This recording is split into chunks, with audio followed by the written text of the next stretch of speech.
Get up, cocksuckers. It's all over. Can you turn the bass down in my voice? Sounds a little tinny. Bring that beat back. You son of a bitch.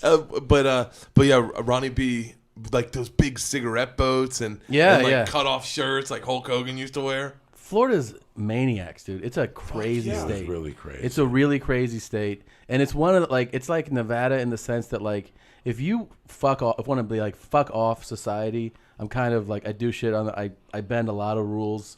I'm kind of a fucking asshole. Like, it's a great state to thrive in, you know? Yeah. Like, there's so many, the most scumbags I've ever met in my life was living in Florida. Really? Yeah, for sure. So many fucking scumbags. A lot of racists. A lot of racists. Yeah. A lot of everything. Yeah, a lot of everything. There's a lot of everything. It's a man. big, high population. It's a pirate state. It's been fucking getting mauled on since God knows when. Yeah. You know, Columbus was down there. I mean, it's just Jesus was down there. Everybody's been down there. He fucking did a lot of creepy things down there, man. Rest in peace. You know, he was good to me. Yeah. A lot of creepy things. Rest in peace. Eulogy ever. He did a lot of creepy things. It wasn't good. Rest in peace. Yeah, he was a creepy He fuck. was living with his brother. If you Poor guy. you said that at the memorial service, I would die. He did a lot of creepy things. Rest in peace. Rest in peace. He's a real piece of shit. Rest in peace. I never could tell if his hair was his. Rest in peace. Dog, don't you ever go to a funeral and the guy's talking, like they give a memorial in the back of your head, you're like, this is such a bullshit. Last time I saw this guy was doing blow off a stripper's ankle. Yeah. And this kid, he's a loving father, sure. You should have seen him that night. How much he loved this kid when he had his tongue up that fucking yam's fucking asshole with coke on it. All those loving fathers, they always are the dirtiest motherfuckers in the world. I got blind drunk with, what's the guy that was running Houston Improv? The Gigi Lala, that guy? No, not Trey. No, the creepy guy. The creepy guy. Yeah. He's a creepy fuck. No, the creepy guy's dead. The other guy. No. He's a creepy fuck. They sent him to Arlington. He's the rapist. He's the tree jumper. Jeez, I wasn't saying anything. Yeah. They put him in Arlington. You know, Dan Murr was a fucking dirty coke like a filthy coke fiend, and he would get so coked up that you think he had a stroke. His lip would turn, like his lip would just go upwards. So one night, everybody for years, one night when I had the really bad sleep apnea, and I really wasn't sleeping, and I didn't know what. God damn it. Rest in peace. I didn't know what the sleep apnea, the effects were yet. I passed out one night really hard, and all of a sudden I wake up to the door banging, and it's Joe Rogan pre-marijuana when he was fucking miserable. I always say he was an ape. You ever see the evolution of an ape? That's when he was an ape. Yeah. If you didn't know Joe pre-marijuana, I it wasn't. It was like spurts. There was something missing. Thank God Eddie talked him into that. Because you didn't know what he was anti-drug. Yeah. Anti-fucking drug. You know, if Bert came over and the next day he'd call me, Bert Kreischer had like 16 fucking beers. He's got a bad problem, And he would just say that. I remember we went to see Doug Stanhope. That's how it started. And he's like, fucking Doug is funny, but somebody's got to talk to him about his alcoholism. I'm like, Joe, nobody says things like that. Like, nobody. I go, why would you say that? He goes, why would I say that? He had 11 beers and 4 shots of tequila on stage. That's how uptight Joe Rogan used to be. God, I don't even recognize that guy. No. I did an edible the other night that was so fucking strong that my wife woke me up at 20 to 2 on the couch. And I thought, she goes, you had a look on your face like I was a demon. I go, bro, I passed out and was dreaming about food. You were? Like when she woke me up, I was like, oh my God, thank God you woke me up. I was having a dream about shit. She went in the kitchen and filled up a water bottle at 20 to 2. And I walked straight to the kitchen, opened up the fucking cabinet, and there was a half a jar of Pringles. I just started Pringling it. I just ate the fucking Pringles. Then I made a ham and cheese sandwich. I ate that, and then I went right to bed. I was so fucking high. Like the next morning, I woke up and I saw the American cheese. Because when they slice at the butcher, he puts paper in it. And I saw it. I go, who ate the cheese last? I go, oh my God. I ate the fucking cheese last night. How strong was the edible? 100 milligrams. They're stronger than that. Oh my God. I took 2 of them to New York to shoot this movie. And I took one of them one night when I had insomnia, slept like a baby. And then the other night I took on the flight back. You took the 100 milligram on the flight back? On the flight back, and I started freaking out that the plane was going to go down. And then they pulled the plane over to the side because of the rain in the Midwest. And they kept saying, if we don't leave in 30 seconds, in 30 minutes, we're probably going to have to cancel a flight till tomorrow morning. I'm high as a fuck. And I'm thinking, maybe I took the wrong plane. I switched. And maybe because I was supposed to leave Saturday morning. You're out of your mind at this point. Out of my mind. I'm an hour in with earphones. The plane was at the gate for half hour, and they made the edible go up. And then we drove around all over fucking New York City with Kennedy Airport. We were cutting off Ubers. I'm like, where the fuck is this plane going? And I saw little Arabs pulling over to the side. Fuck you. I'm trying to drive Uber X. We're in that fucking plane. After a half hour, I'm thinking we're in the air. This is how high I am, Tom Segura. Jesus, man. Now, DirecTV, Mint, JetBlue has the DirecTV. Yeah. So I'm not watching the TV. I'm focused on the radio, and I'm thinking we're in the air already. And I open up, and I see 20 other planes. I go, where the fuck are we? We have been driving for an hour. Seriously? I don't know where he went around Kennedy Airport. We're flying around for fucking an hour. And I'm like, where the fuck is this pilot going? I thought we were in the air already. I swear to my daughter's grave, I was so high, I thought we were in the fucking air. I took 20 milligrams on my last flight to New York, and that was too fucking much for me. Really? 20 milligrams will do something to you?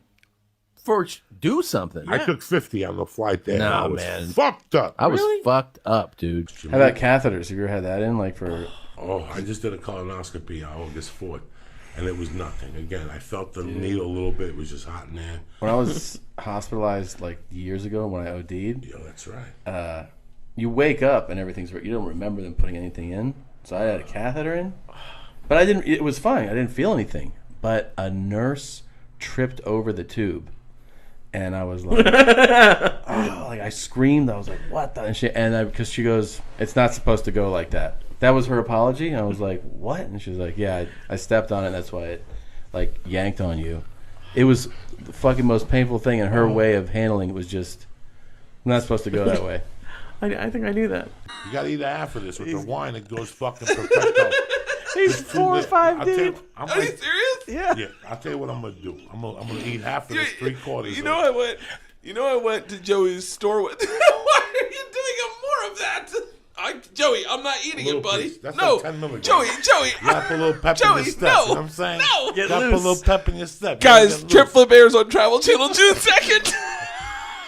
June 2nd at 8 p.m. Double premiere episode. If you don't eat it, Lee'll have to eat it. Leave. I've only had 1.5. Who gives a fuck? Who You cares? can't walk on one leg. Who walks around with a leg and a half? Nobody. Come on, go flying for it, Jew. Lee. There it is, right? Give it. Here you go. We'll split it. Okay, there you go. You didn't split any of it. Fucking guy. Right before I started working out and stuff, you said, like, you gotta let your blood drain through your legs. And ever since then, I keep seeing really big guys with, like, the permanent bruises and, like, the skin eating away on their. It's the most horrific thing.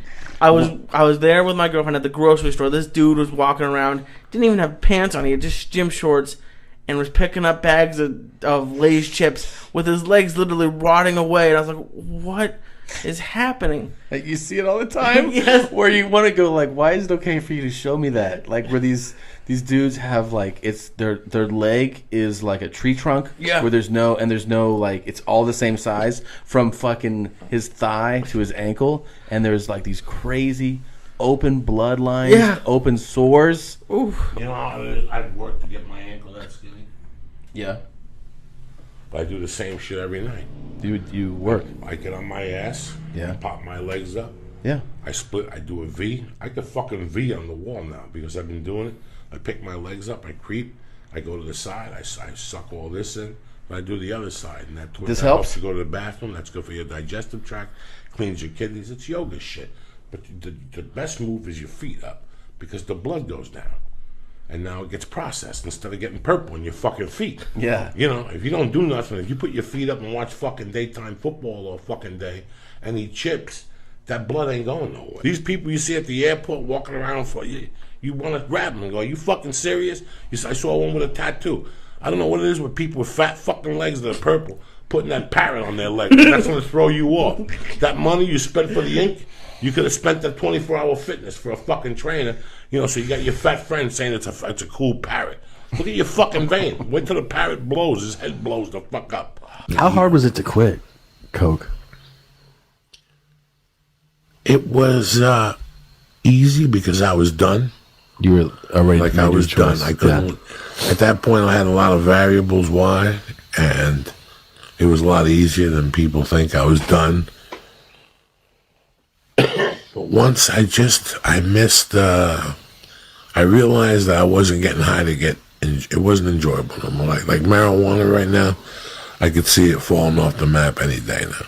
Really? Yeah, I can see myself. I can see myself just doing edibles or something to calm me down for a while, just to save the little bit of lung I got left. Oh, stop smoking. It doesn't take a genius to know I got the beginnings of emphysema. You don't have to be a genius. So you can do it then. Do that, man. Save your lungs. No. And that's what, with cocaine, it was the same thing. I just knew that when I was doing cocaine for so long that I was getting jolts in my spine at the end of the night. Jolts of electricity, like Castro's men hitting you with a zap. That is terrifying. And that's not good. That's not good. Jesus Christ. That means so you're like, yes. That means, and I was getting one a night, once a week, and then it started to get two a night. That's fucking terrifying. Once I started to get two a night, I could just see my wife waking up to go pee, and seeing my fat little legs in the kitchen laying there purple. And you're like, yeah. And I'm like, and I said I can't do it. So that was, Christ. And that's where you learn that strategy. That's why I love people going, dog. I couldn't follow him because you died before you even got on stage. Don't give him the limelight. Thank Tom Segura for coming on stage and attack him like a fucking pit bull for 4 minutes until they forget who the fuck Tom Segura even was. They'll forget. If you attack them hard, the first 4 minutes, Tom Segura don't even exist. They won't remember you until the way out. Oh, remember him? He was funny too. And you're like, because you attacked him. I used to lose the war in my head as a young comic. I would go, I can't follow that clean stuff. Look at all those people with white hair in the audience. Yeah. It's not till I eliminated that factor. I don't want to see the audience. I don't give a fuck who they are. Yeah, just go out there. Go out there and do your material. Because once you start catering and bantering, that's where you learn to bomb. Well, they're Chinese. There goes this. Can you smell my feet? No. There goes this set. Like if you go, I have a bunch of Chinese people. I'm going to do a set about the guy I rear-ended that was Chinese. There goes that 8-minute bit. If you don't do that bit, you just lost in your head. You're totally right. Do that bit with all the confidence in the world that you have. Do that bit like if you were in front of 20 white people. In fact, I want you to turn to them as you do that bit, because the more confidence you show, the more they're going to laugh their ass off, because they're Chinese. They know they can't drive. They have a hard time walking around the airport. They all stop at the door at the airport. You ever like rushing to get to your gate? Yeah. They all stop and look around like, it's what the fuck are you looking at? Move. The fuck? This is the end to the exit. They want to sit there and look around. That was an easy weekend, fucking great time. What I was telling you was, that in 1983, I was walking past the window one day. I was doing laundry on the Lord's Day. Minding my own fucking business. Not bombing, just doing laundry. Football was on. I wasn't in the mood. I was living in Snowmass Village, and I was in Creekside Apartments, and I'm walking, and I look at this window as I'm walking by, and the window's open, but there's a screen in front of it, but the door's right there. Yeah. All I have to do is stick my hand, rip the screen off, stick my hand, and I got this fucking fool's paradise.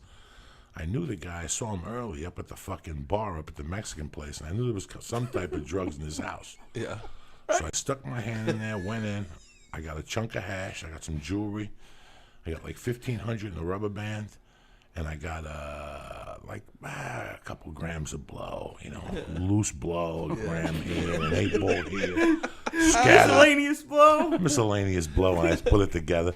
And I ran out and I went home and I buried the $15,000. Yeah. And I took the jewelry and I put it in one of those safes. My buddy was a property manager those days for some property management company, and I went to condos that were under construction, and I would put all the stolen loot in the safes, and we'd have the combination.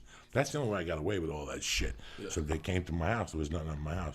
The blow I kept, that was going down, and the hash, I had a little spot under the closet where I had ripped up the carpet, and with a knife, I picked up the wood. It was like my little, I always, since I was a kid, I was always one of those creepy dudes that wanted to be James Bond. Yeah. I loved picking Hiding up spots and shit, floorboards. yeah. I love picking up floorboards and digging it out. I love all that crazy shit. To me, that was the easiest heist of my life. December 18th, 1983. I remember I called my buddy to say, hey, I'm sending you a package tomorrow. Look out for a chunk of half, some jewelry. Move the jewelry and we'll split it 50-50. It was like a ton of jewelry. Yeah.